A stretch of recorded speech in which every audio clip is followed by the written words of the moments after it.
Okay, so for every one of you wondering how to remove your Sorento 2011 shift stick with the automatic transmission, it's basically really kind of easy to remove, but you have to use a lot of force.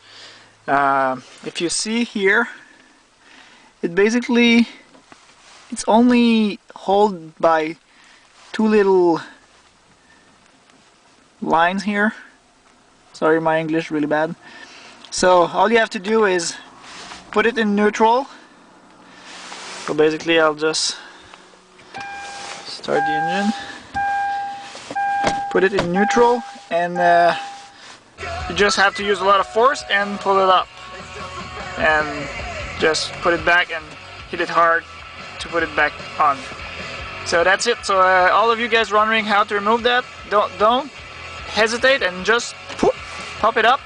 Make sure to be neutral, otherwise your hand's just gonna go bang. So you're gonna have bleeding knuckles. So that's it. Enjoy, guys.